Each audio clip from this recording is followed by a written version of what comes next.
Hi there, this is Andrew with XLaser. I do product development here on our laser systems and software, and joining me today is Dustin Derry of Stonewolf Studios.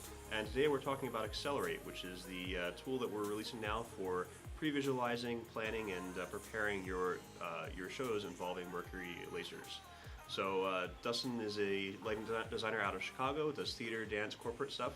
Has been working with us on getting the software up and running, and we're going to talk about how XLERATE can be used within your workflow to visualize shows involving mercury lasers, along with other conventional and moving light equipment.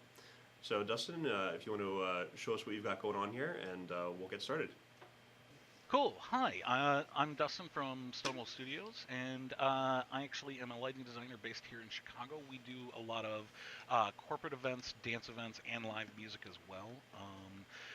And we also do video and projection design. So we kind of cover the whole gamut here. We work with all kinds of clients from small to large to little 20 to 30 seat venues with a couple bar cans, all the way up to full-on arena tours. So we kind of do a little bit of everything, and I'm starting to find more and more. Adding lasers into the mix is becoming a strong choice for a lot of groups, even some of my smaller dance companies. And so, as part of your process, do you already use a lot of visualization for your shows, even before you're getting into lasers and video, to kind of sell that to clients and talk about your concepts and things? Yeah, it's actually been a really, really handy tool since I started investing in previs, back in like 2006 or something like that. Is to be able to say, hey, I've been thinking about these ideas for your show, and so here's what I'm thinking. I can actually, instead of talking about it and having them kind of have their eyes glaze over and go, I don't know what you're saying, dude, I can actually show them a picture and say, hey, I want this for this scene, and I want to do this with graphics, and when I say things like, hey, I want to do projection mapping, and my clients look at me and go, what does that mean? I can go, here's a picture of a building that I drew sitting at home, and here's your graphics on it. So it's a really, really handy way for me to communicate ideas and concepts. But then I also use Previs a lot for pre-programming and actually getting us into the show process and being able to cut down on my tech time in the venue and help save the clients a little bit of money so that we're a little more ahead of the game. Right, and visualizers have been kind of mature technology in the lighting industry for a while now, as far as visualizing lighting and then increasingly visualizing video, so video walls, projections, as you said. So, and for a while now, you've also been able to visualize lasers if you're using laser software, either from Laser Animation Solinger or from Penguin. They both have the facility to send laser data to a visualizer so that you can integrate that into your overall show in Capture, Realizer, or various other visualizers. So with our mercury lasers, we don't have any software involved, so everything is designed to be controlled directly from the console. The console sends DMX to the laser does all the content playback and manipulation, does color control, does size control, position, manipulates the image and warps it in all kinds of different ways. So what we've done in order to get the lasers that we produce into visualization is release a tool called XLERATE. So XLERATE takes the same DMX data from your console as the laser does the same kind of manipulations, and then sends pre-visualization data out to Capture or Realizer. And that's what Dustin has set up here. So we've got Camsys, that's Magic UPC, right? Yeah, we're on Magic UPC. It was a little bit easier to just run my wing on my desk instead of getting the MQ500 out and trying to make that all work at the same time on my little desk. Right, so any standard lighting console, whether you use Camsys, whether you use AVO or MA or HOG or anything else, you can send that DMX data to a real mercury laser and to be able to have powerful control over that laser content. Or now you can send it to XLERATE and have that drive your visualization of lasers.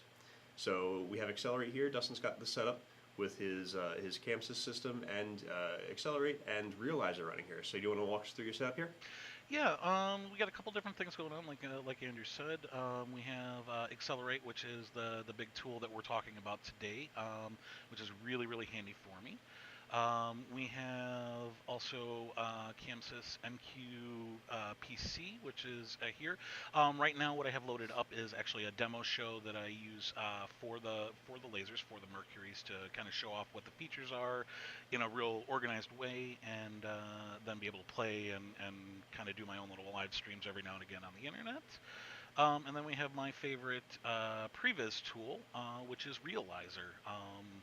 I know that a lot of people prefer Capture or WYSIWYG or Vision or whichever way they go. I just personally like Realizer because of the graphics rendering engine.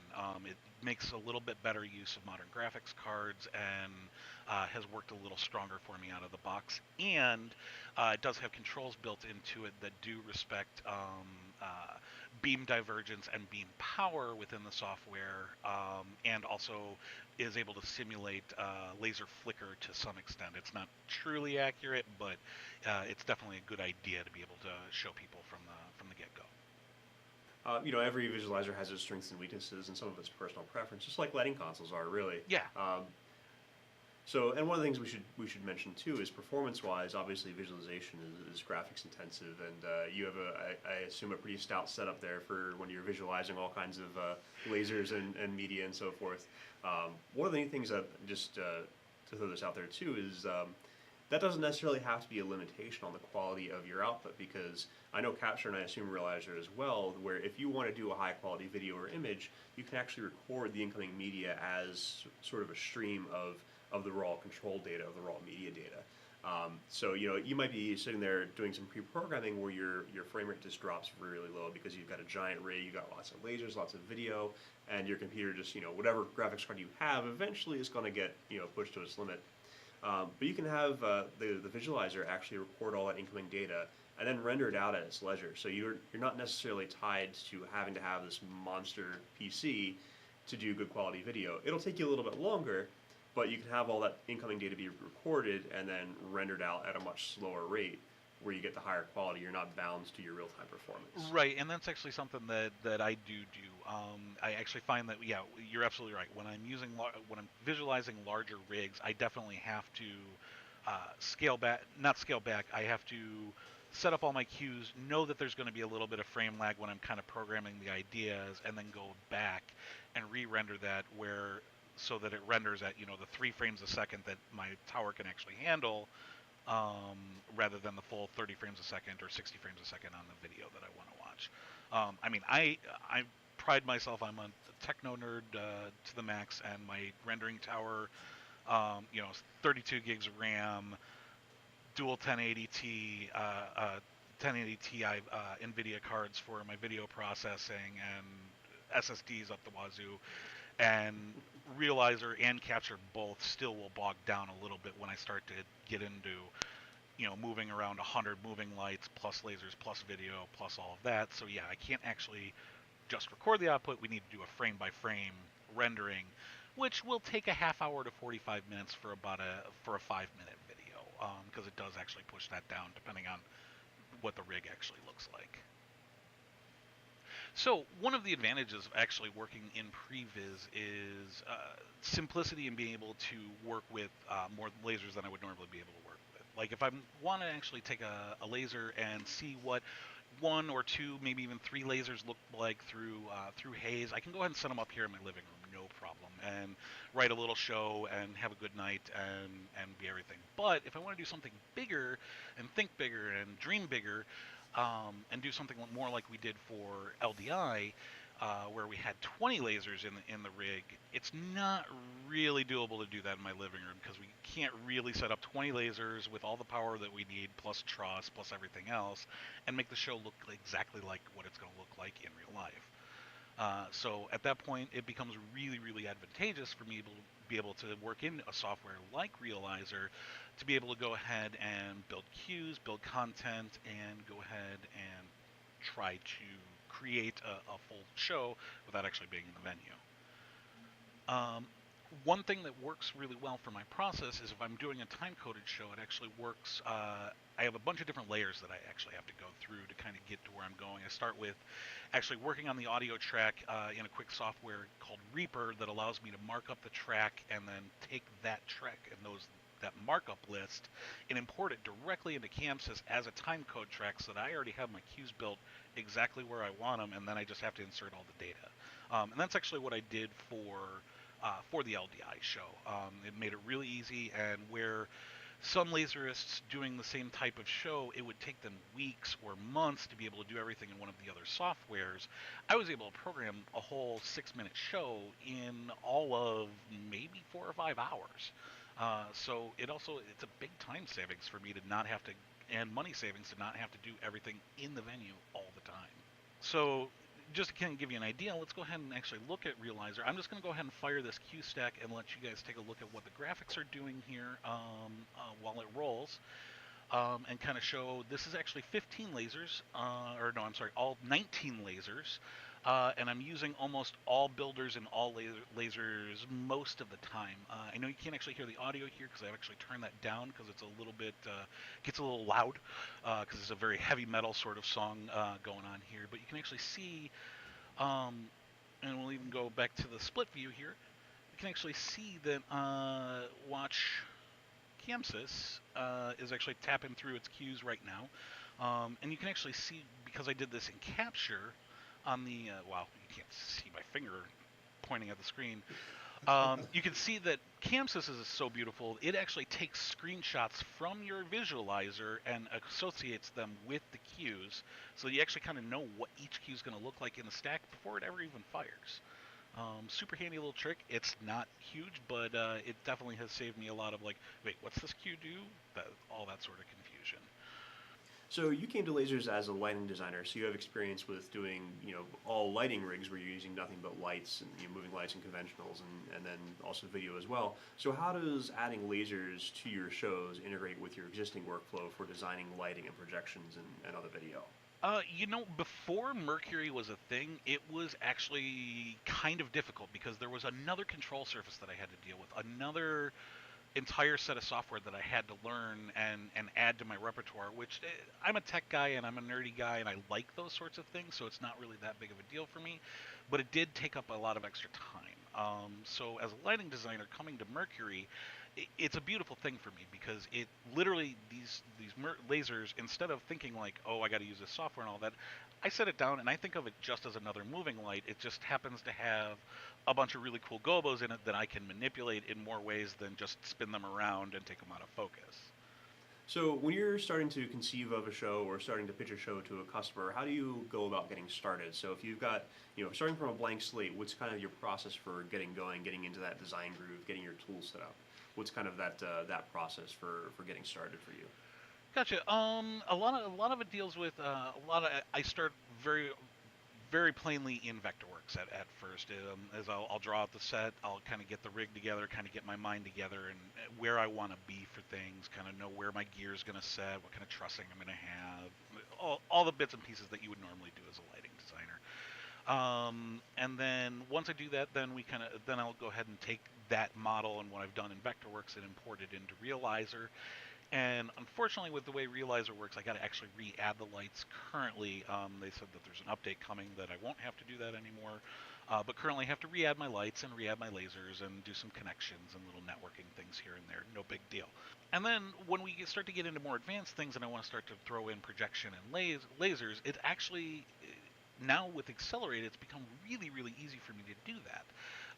XLERATE, I interface with XLERATE in my process maybe for 20 minutes at a time. And then once I have the show built, or have the little virtual rig built in XLERATE, I minimize that sucker after I've enabled it, and I don't touch it again until I shut everything down at the end of the night. That's the beauty of XLERATE, is there's not a lot I have to do with it unless I want to use some of the other features, like some of the content tools or that sort of thing. Actually, as a lighting designer, it's really, really simple. It feels much like a patch interface on any console. So we'll actually start from the beginning here. I'll start with a fresh file. Once I've done everything in Realizer, built everything, kind of put my lasers where you want, then I'll usually move over here to XLERATE and start there. So we'll go ahead and click on Virtual Laser Rig, and there's nothing in here. So we'll come up here to Fixtures, and we're going to do Add New. This thing where you can name it whatever you want. I'm going to say Basic Builder 1, because I want to add 20 of these, and I want to know where I'm headed. Then you can go ahead and pick your model, and then pick which personality that you want to use here. There's a lot of options here. I generally opt for the 6x Basics builder, which is the 174 channel mode, because that's how I use my lasers most of the time. Then we step down here to universe. Remember that these are based on ArtNet numbers, so if your console like ETC calls universe 1, remember that it is ArtNet 0 for that first universe. And then you pick your DMX starting address. Now, we go here and look for the content packs. Oh man, there is nothing there. So, oh shoot, need to go ahead and add it. So let's go ahead and click on this little link down here called Add Content Pack.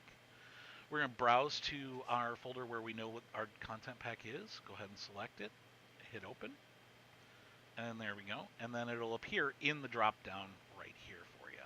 Go ahead and select that. I know that right now I'm just going to patch one of these, so we're going to put one, hit apply, boom, and there is our laser ready to go. The next step to that is going to actually be able to enable all of the network features. So we're going to go to Setup, Network. I had already enabled this because I was working here, but you want to actually pick which protocol on which visualizer you want to go to, and go ahead and enable ArtNet. When you do that, if you're already set up in Realizers, things should pop up, but we need to actually go map these in Realizer real quick. So we'll go ahead and enable those. Total sidebar, and Andrew, I don't know if you actually realize that we could do this. If I enable capture, I can actually output to both of these bad boys at the same time on different systems as long as they're sitting on the same network. Yes, you can. Which was a really fun thing for me to discover the other day when I had both up and running, and I was like, oh wow, I can actually do a side-by-side comparison of the exact same rig on Capture and Realizer. But that's something we'll deal with probably a little bit later. So we're going to go ahead and hit close because we know what this is. And then from now, I'm going to minimize XLERATE. I'm not going to touch it again until I'm done or if I have to add more lasers. So we're going to move here over to Realizer, and I'm going to go down here. I've already built this rig, so I'm just going to show you actually what we're going to be looking at. And we are going to move over here, and I know that my first laser is going to be under front graphics here, M5 basic. And over on the right-hand side here, I'll try to make that a little bigger for you. We need to actually scroll down until we see laser, which is right here. Make sure you click active, and then you want to select your laser source. Realizer does much like ETC, and they start everything counting on 1 rather than 0. So your laser source 1 in Realizer is actually going to correspond to XLaser's feed 0. And that's it. Once we do that, actually in Realizer, here's where you actually, if you wanted to get a little bit cute and play with beam diameters and divergence and power, you can actually set those things here as well. And that's about it. Once we're patched there, I go ahead and you patch into your console like you would do with any other console and with any other light ever. Go ahead and follow whatever steps through patch you normally would, and then voila, you should have laser output in your favorite visualizer, and be able to step through all of the gobos and do anything that you want. And that's about it. It's really that easy. So I think that about covers it. Thanks for tuning in.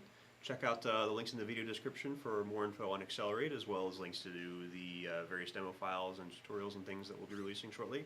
Also check out xcelerate.x-laser.com, where you can download XLERATE for free and start trying it out.